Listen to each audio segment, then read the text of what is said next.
Hello friends, કેમ છો? તો આજે આપણે બનાવીશું બેસનના પુડલા એટલે કે ચણાના લોટના પુડલા.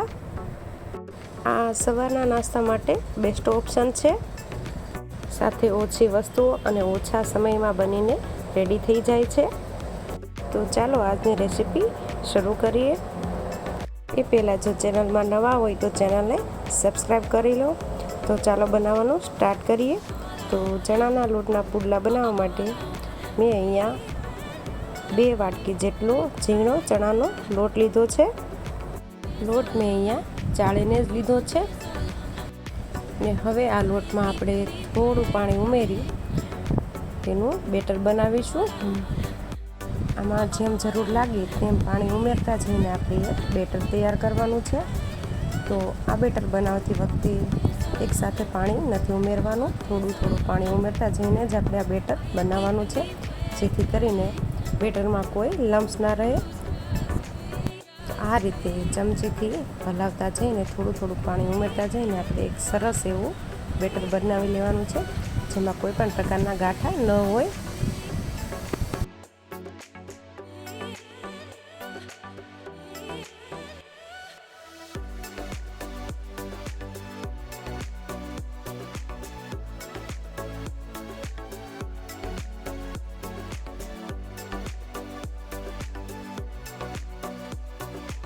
તો તમે જોઈ શકો છો આમાં કોઈ પણ પ્રકારના ગાંઠા નથી રહ્યા. અને અત્યારે આવું બેટર થોડું થિકનેસવાળું જ રાખવાનું છે. તો હવે બેટરમાં ડુંગળીની ગ્રેવી ઉમેરીશું. તો મેં અહીંયા એક મોટી ડુંગળી લઈ તેની ગ્રેવી કરીને ઉમેરી છે. સાથે આદું, લસણ અને મરચાંની પેસ્ટ, 1 લીંબુનો રસ, અડધી ચમચી હળદર પાવડર, અડધી ચમચી જેટલું ધાણા જીરું, સાથે સ્વાદ અનુસાર મીઠું ઉમેરીશું અને લીંબુનો ટેસ્ટ બેલેન્સ કરવા માટે અડધી ચમચી જેટલી ખાંડ ઉમેરીશું. સાથે ફ્રેશ કોથમીરના પાન ઉમેરીશું અને બધું સારી રીતે આપણે જે બેટર બનાવ્યું છે ચણાના લોટનું તેમાં મિક્સ કરી લઈશું. તો આ રીતે મિક્સ કર્યા પછી બેટર થોડું હજી પણ થોડું ઠીક લાગે છે, તો આપણે તેમાં થોડું એવું પાણી ઉમેરી પાણીને સારી રીતે મિક્સ કરી લઈશું. તો પુડલા માટેનું બેટર આપણે બહુ જાડું પણ નહીં અને બહુ પાતળું પણ નહીં એવું તૈયાર કરવાનું છે. તો બેટર બનીને રેડી થઈ ગયું છે. તમે અત્યારે બેટરને થોડું ચાખી શકો છો. જો તમને કાંઈ પણ વસ્તુ ઓછી લાગે તો ઉમેરી શકાય છે.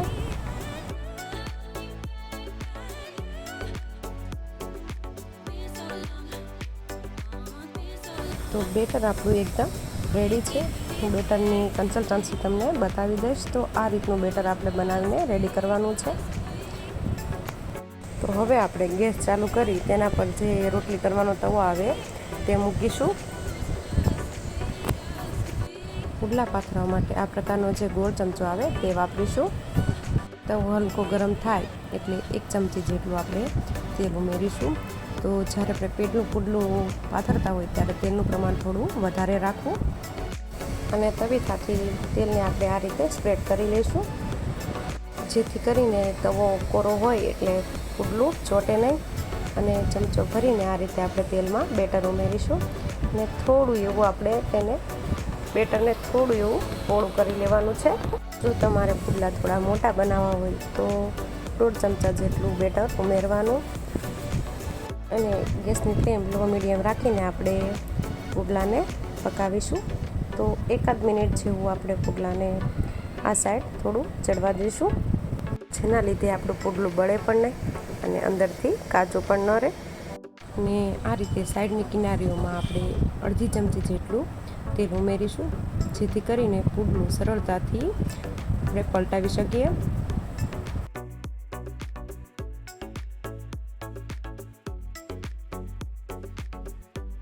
1 મિનિટ જેવું થઈ ગયું છે એટલે આપણે તાવીથાની મદદથી આપણે આ રીતે કિનારીથી થોડું પુડલાને અલગ કરી લેવું.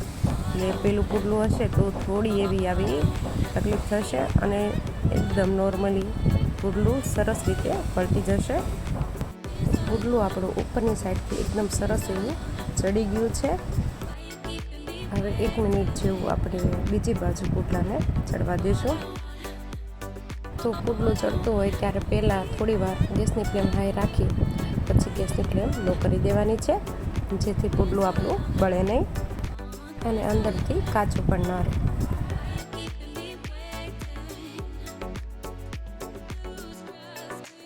તો તમે જોઈ શકો છો આપણું પુડલું એકદમ સરસ એવું ચડીને રેડી થઈ ગયું છે. તો હવે આ પુડલાને આપણે એક પ્લેટમાં લઈ લઈશું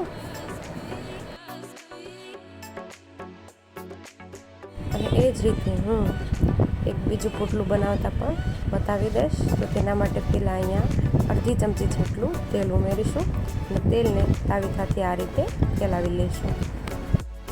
તેલ હળવું એવું ગરમ થાય એટલે ગેસની ફ્લેમ મીડિયમ કરી દેવાની છે અને બેટરમાંથી 1 ચમચો જેટલું બેટર ઉમેરવાનું છે અને આ રીતે ફેલાવતા જઈને પુડલું આપણે સરસ પહેલાંની જેમ જ બનાવી લેવાનું છે.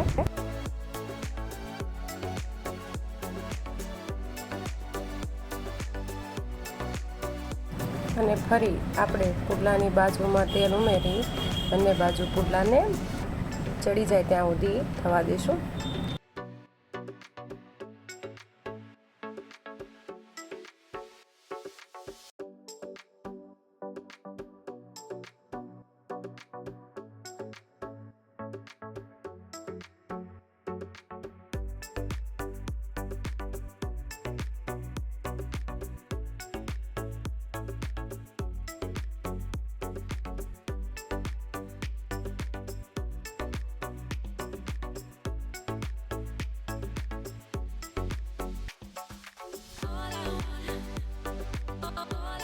તો પુડલા આપણા બનીને રેડી થઈ ગયા છે. તો ચાલો તેને પીરસી લઈએ.